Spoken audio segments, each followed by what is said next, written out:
بسم اللہ الرحمن الرحیم۔ السلام علیکم ورحمۃ اللہ وبرکاتہ۔ اپنے اعمال کی قبولیت کے لیے درود پاک کے کسی بھی صیغے کے ورد کو اپنا معمول بنا لیجئے۔ نہ صرف آپ کے اعمال اللہ کی بارگاہ میں قبول ہوں گے بلکہ دونوں جہاں کی برکتیں اور رحمتیں نصیب ہوں گی۔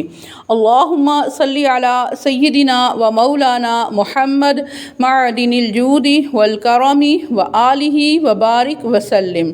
وظائف ہب آفیشیل میں خوش آمدید۔ دعا ہے کہ اللہ تعالیٰ تمام سننے اور پڑھنے والوں کی جھولیاں اپنی رحمت سے بھر دے۔ صدقہ جاریہ سمجھ کر ویڈیو شیئر کیجئے۔ آپ کے ویڈیو شیئر کرنے سے اگر کسی اور مسلمان کی مشکل آسان ہو گئی تو آپ کی مشکل اللہ تعالیٰ ضرور آسان فرما دے گا انشاءاللہ۔ آج کا ہمارا موضوع ہے سفر کے بارے میں کچھ متفرق سنتیں اور آداب۔ دوسرا حصہ بخاری شریف اور مسلم شریف میں ہے کہ حضرت ابو ہریرہ رضی اللہ تعالیٰ عنہ سے روایت ہے کہ نبی کریم صلی اللہ تعالیٰ علیہ وآلہ وسلم نے فرمایا کہ سفر عذاب کا ایک ٹکڑا ہے۔ سونا اور کھانا پینا سب کو روک دیتا ہے، لہٰذا کام پورا کر لو تو جلدی گھر واپس آؤ۔ ابن عساکر میں نبی کریم صلی اللہ علیہ وآلہ وسلم سے یہ روایت منقول ہے کہ جب سفر سے کوئی واپس آئے تو گھر والوں کے لیے کچھ نہ کچھ ہدیہ لائے، اگرچہ اپنی جھولی میں پتھر ہی ڈال کر لے آئے۔ نبی کریم صلی اللہ علیہ وآلہ وسلم سفر کے لیے خود روانہ ہوتے یا کسی اور کو روانہ فرماتے تو جمعرات کا دن روانگی کے لیے مناسب خیال فرماتے تھے، یعنی جمعرات کے دن سفر کرنا سنت ہے۔ سفر میں آپ صلی اللہ تعالیٰ علیہ وآلہ وسلم کتنی ہی کم مدت کیوں نہ ٹھہرتے، جب تک دوگانہ نماز ادا نہ فرما لیتے وہاں سے روانہ نہ ہوتے، یعنی 2 نفل ضرور ادا فرماتے۔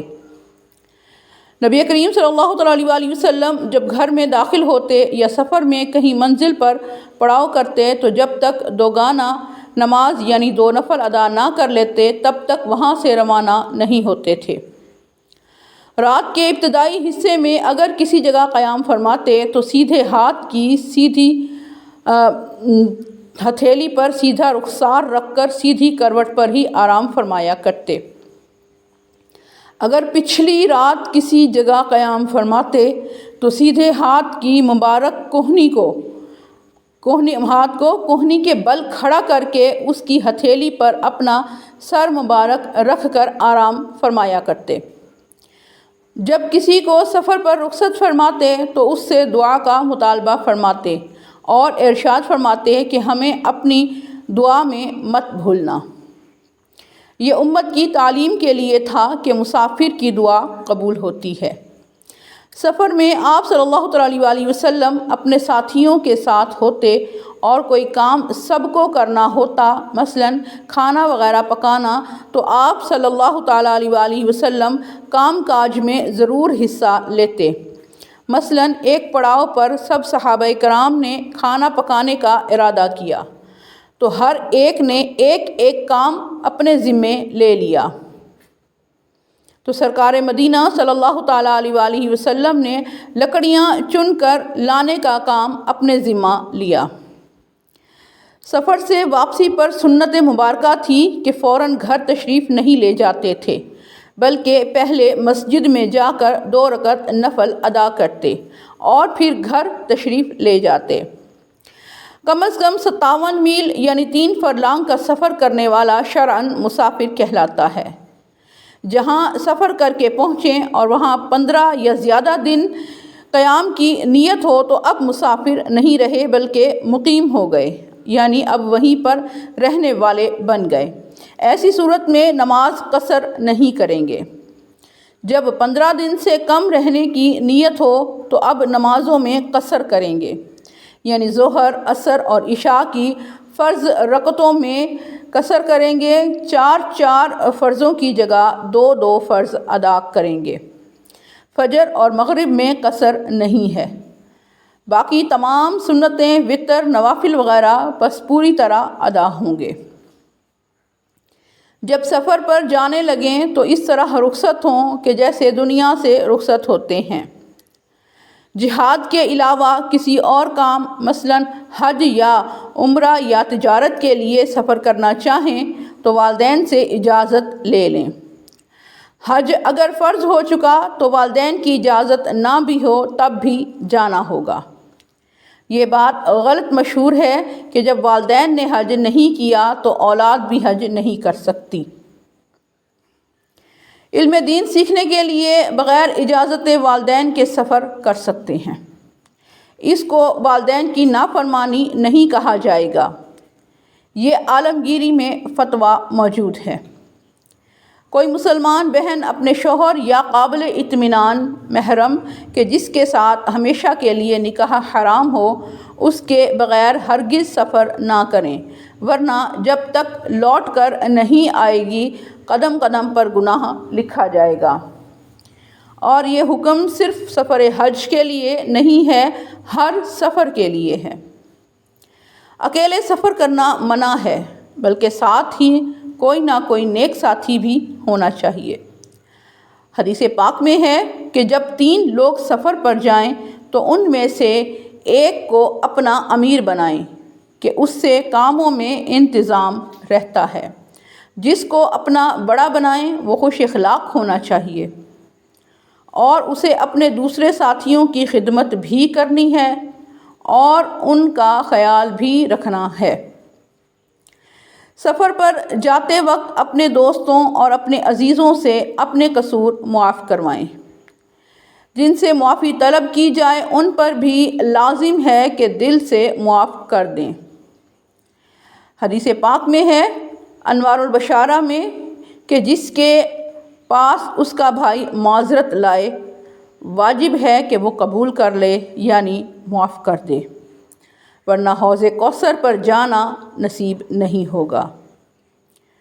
وقت رخصت سب سے دعا کروائیں کہ برکتیں حاصل ہوں گی، اور ایک آئینہ، سرما، کنگا، سوئی، دھاگا اور کینچی ساتھ میں رکھنا کہ یہ سفر میں ساتھ رکھنا سنت ہے۔ لباس سفر پہن کر اگر مکروہ وقت نہ ہو تو گھر میں 4 رکعت نفل پڑھ کر نکلیں، اور وہ رکعتیں واپسی تک آپ کے اہل و مال کی نگہبانی کریں گی۔ پھر مسجد سے رخصت ہوں۔ اگر وقت مکروہ نہ ہو تو اس میں بھی 2 نفل رکعت پڑھ لیں۔ گھر سے نکلتے وقت آیت الکرسی اور سورہ کافرون سے قل اعوذ برب الناس یعنی سورہ ناس تک 5 صورتیں پڑھنی ہیں، سوائے سورہ ابو لہب کے کہ باقی 5 صورتیں پڑھیں، سورہ لہب کو چھوڑ دیا جائے تو سفر بھر آرام رہے گا۔ ریل یا بس وغیرہ میں بھی بسم اللہ، اللہ اکبر، الحمدللہ، سبحان اللہ سب 3 بار، لا الہ الا اللہ 1 بار پڑھ کر دعا کریں، انشاءاللہ سواری ہر قسم کے حادثے سے محفوظ رہے گی۔ اور سفر کی دعا بھی پڑھ لی جائے تو بہت مناسب ہے۔ معاف کیجیے، سفر کی دعا یہ ہے: سبحان الذی سخر لنا ھذا وما کنا لہ مقرنین وانا الی ربنا لمنقلبون۔ جب کشتی میں سوار ہوں تو یہ دعا پڑھیں، ڈوبنے سے انشاءاللہ محفوظ رہیں گے۔ دعا یہ ہے: بسم اللہ مجریہا ومرساہا ان ربی لغفور الرحیم وما قدر اللہ حق قدرہ والارض جمیعا قبضتہ یوم القیامۃ والسماوات مطویات بیمینہ سبحانہ وتعالی عما یشرکون۔ سورۃ الہود۔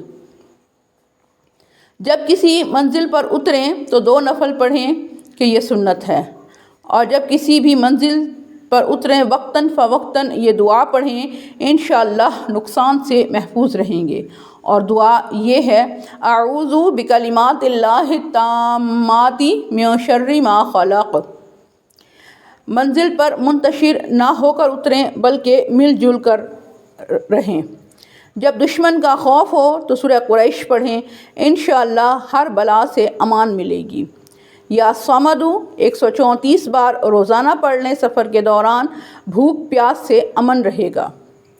چلتی ریل گاڑی میں فرض، وتر اور فجر کی سنتیں نہیں پڑھ سکتے۔